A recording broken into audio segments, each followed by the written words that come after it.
Hello, everybody, and welcome to 30 Minute Thrive, your go-to podcast for anything and everything HR, powered by MRA, the Management Association. Looking to stay on top of the ever-changing world of HR? MRA has got you covered. We'll be the first to tell you what's hot and what's not. I'm your host, Sophie Bowler, and we are so glad you're here. Now, it's time to thrive. Well, hello everybody. I am joined with Debbie Morgan today. She's our HR content manager here at MRA. She's been here for 2 years, but has really been in the business for 20 years now with HR experience and is really passionate about what she does, and I can say she's a pleasure to work with. But Debbie, I'm really excited to talk to you today to really wrap up the 2022 Comp Trends event and Comp Trends survey. We talked to Mike and Brittany about this, and they had great things to say. So we had over 1,400 people register for the event, so we know it's a huge topic of interest to all of our listeners and HR colleagues out there. But today, like I said, we're really here to just wrap it all up, and we had a number of questions come in through our chat function, so we're going to take a look at some of the questions our members submitted. So the first question we really hear a lot when it comes to strategic compensation planning. So the data from the Comp Trends survey is collected months prior, but how can employers know what is happening in the current market to really plan for the coming year? Yeah, that's a great question, Sophie. And I guess before we get too far into this, thank you for that great introduction. I've over 20 years of crazy comp and benefits experience, and what we're in right now is definitely a unique market. So for companies that want to stay on top of it and really be up to date with those increases, because they've been so turbulent and just so frequent in the past year, you're going to look at, employers are going to have to do some math here.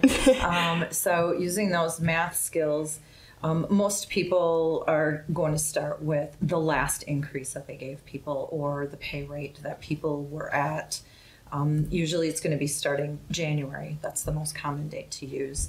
And you look at those on an annual basis. And let's say the recommended increase is 4%. You're going to take the last pay increase and increase that by 1.04. Okay. Now, the 1 is 1 for 1 year later, and then the 0.04 is the 4% that's trending, and that'll get you where you should be for the following January if you originally started with January. Okay, good to know. And then when we talk about crowdsourced compensation, is that a reliable source? Yeah, be careful when looking at crowdsourced data.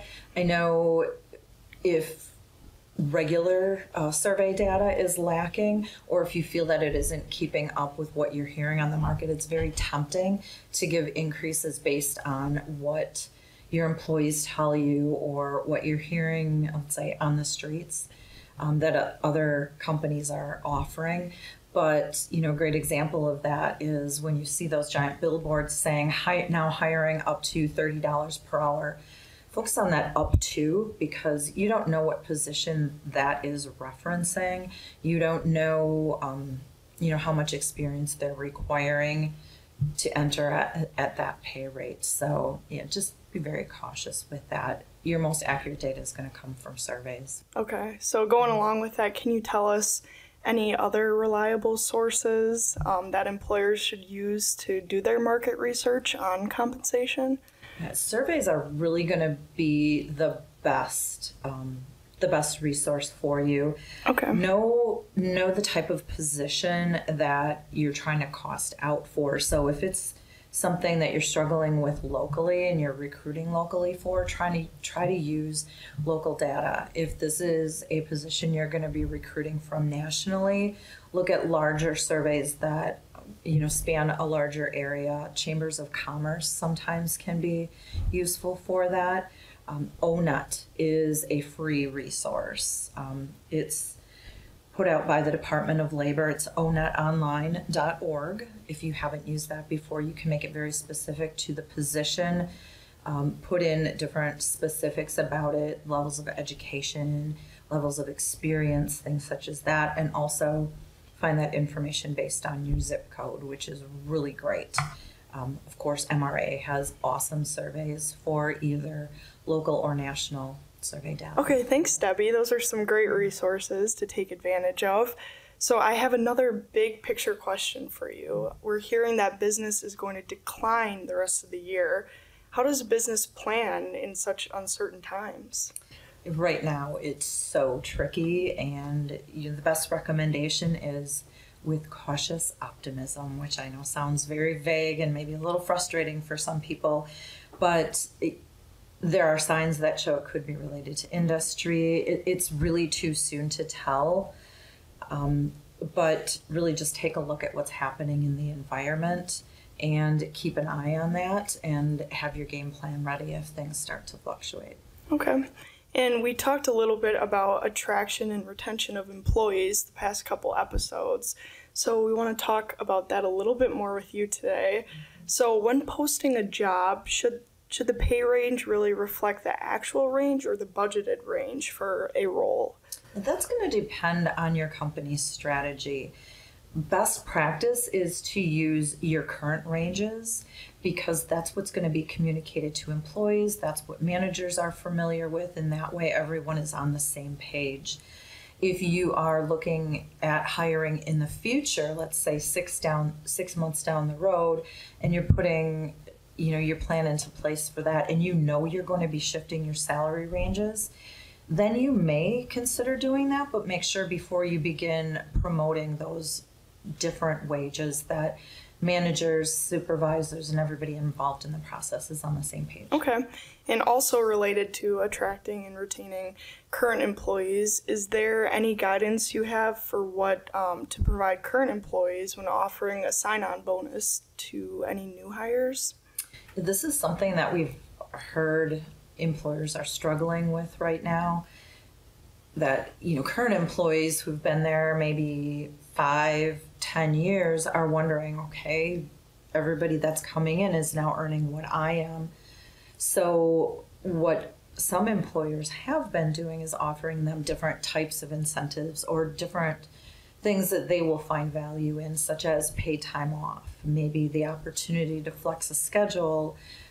If there are new job postings, give them the first option at either signing for them if you're a union organization, or just letting them know first that there's going to be an opening and give them the option to kind of apply for that. But because of these bonuses and increases, we're also hearing concerns about pay compression. So can you review any best practices to address pay compression and any suggestions you have for an employer? Yeah, pay compression is like the newest buzzword. Hot topic. Yeah, the newest hot topic, and not in such a great way. Again, it's going to be look at your salary structure and make sure that it's set and that it's sound and that you're following it. If you have designated pay ranges for certain positions, make sure you aren't redlining those and you're not going too far outside of those. If you're going to start hiring new employees more towards the middle of those pay ranges, how does that look for the employees that are already in those jobs? If they've been there for several years and they're first reaching the middle of those ranges, you're hiring new people there, what do you need to do to make that more equitable for the employees that have some tenure with you? Mm-hmm. And what would you say is the best way to solve pay compression for entry-level positions because of the recently increased starting pay rate?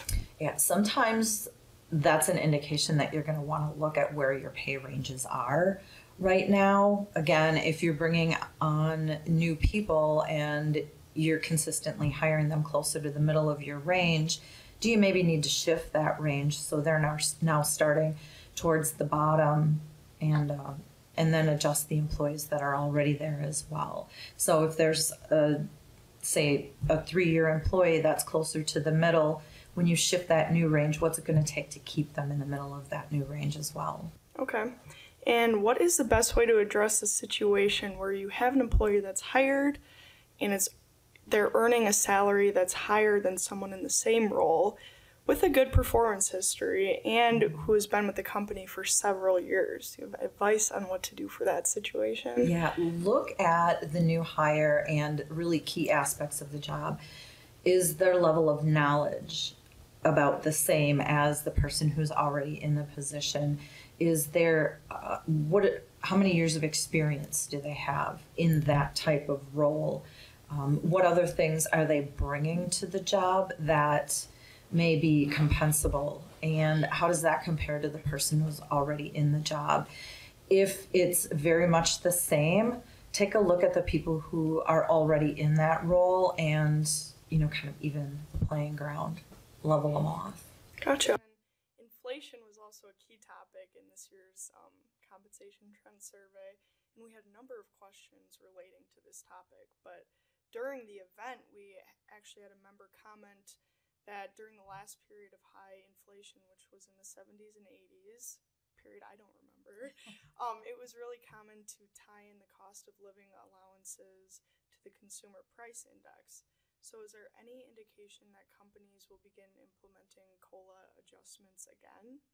Some companies have, and that's not always best practice because inflation is a very different concept than wages and paying somebody for labor.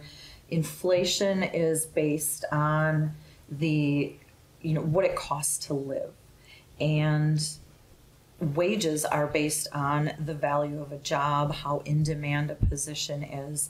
So while they still relate to business, they're two different directions of that. Mm-hmm. So they shouldn't be based off of each other. Right. When inflation increases, that doesn't necessarily mean wages should increase. Just like when inflation comes down, you're not going to lower what you're paying everybody either. I don't think you'd get a favorable response from your employees. Right. And you kind of covered this in your last response, but how do organizations really combat expectations that salary increases will match the inflation rates?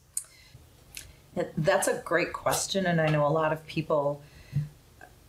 companies are asking that same question because employees do come to them. My children asked me about this when they got their pay increases this year, and why aren't they keeping in line with inflation?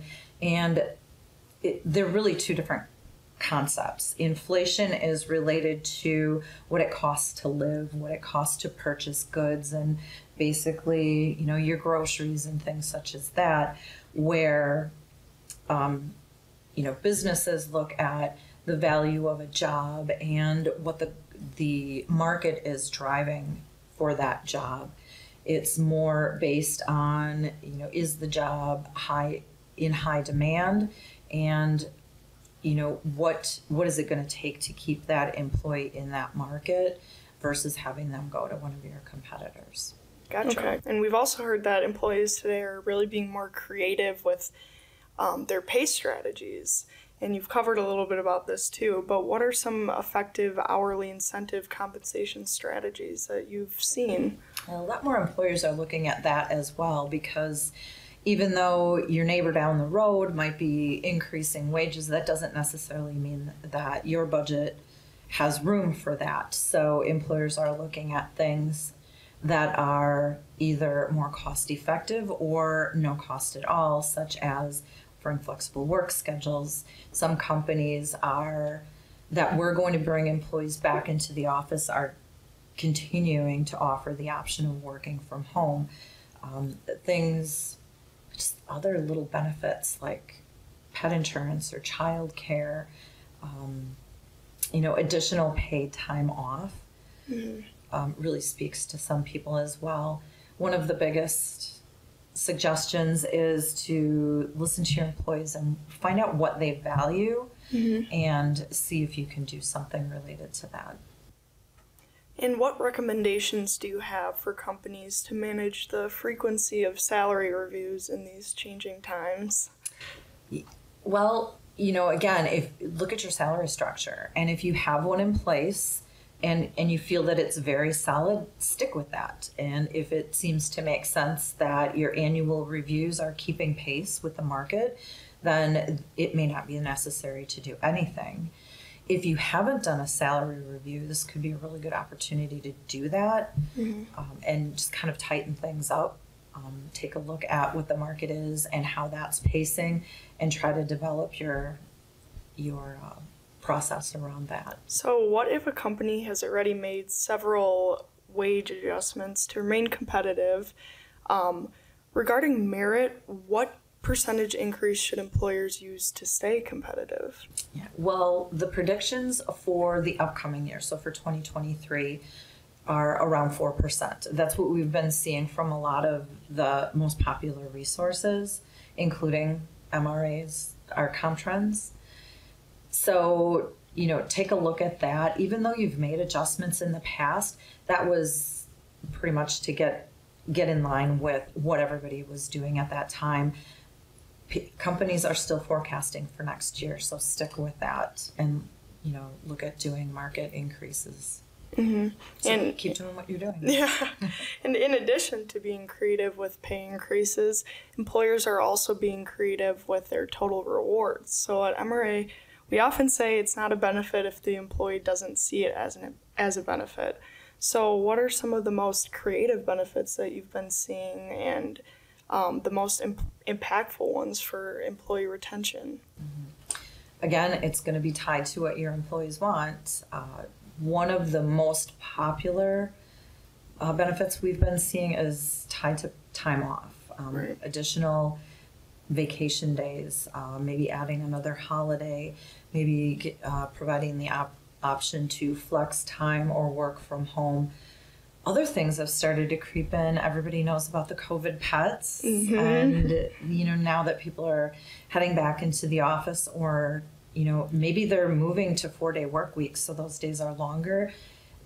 Pet insurance or helping with like doggy daycare or childcare have become popular benefits as well. And you mentioned PTO in your last statement. So is 2 weeks vacation for new hires still competitive, or do you have other recommendations for that? Yeah, I'm going to give you the it depends answer. Entry-level positions, some manufacturing positions, things such as that, may still do 2 weeks, but most other professional positions, or when you're hiring people with experience, even a couple years of experience, 2 years is not going to be competitive. It typically will start at least 3 weeks. Gotcha. Okay. Well, I have so many more questions to ask, but it looks like we might be out of time, unfortunately. But can you tell the listeners where to go to get any more information on their compensation questions? Absolutely. Our survey team is an incredible resource. As everyone listening to this probably knows, Comtrends was one of our most popular surveys. I think to date, we, as you mentioned, 1,400 viewers or participants. Right. So it's definitely what people want to know, and they work with this data every day. Our compensation team as well is incredible, and they've been working with our members to find really creative solutions to some of the things that are going on. Inflationary responses when companies are concerned about that, but just taking a look at their pay structure too. Our hotline is an amazing resource also. They're, answering questions all day, every day. Right. So if you have a quick ask or are looking just for a resource, give our hotline a call too. And thank you too for all of your hard work. And for the listeners, you can definitely connect with Debbie on LinkedIn, and she's there to answer your questions. So we have linked some of these resources in the show notes below, and have put Debbie's LinkedIn profile in there too. But otherwise, we will see you next week when we're joined with Jim Morgan to talk more about talent attraction, candidate experience, the onboarding experience, all that fun stuff. But thank you again, Debbie. This was awesome. A lot of great information. And we will see you guys next week. And that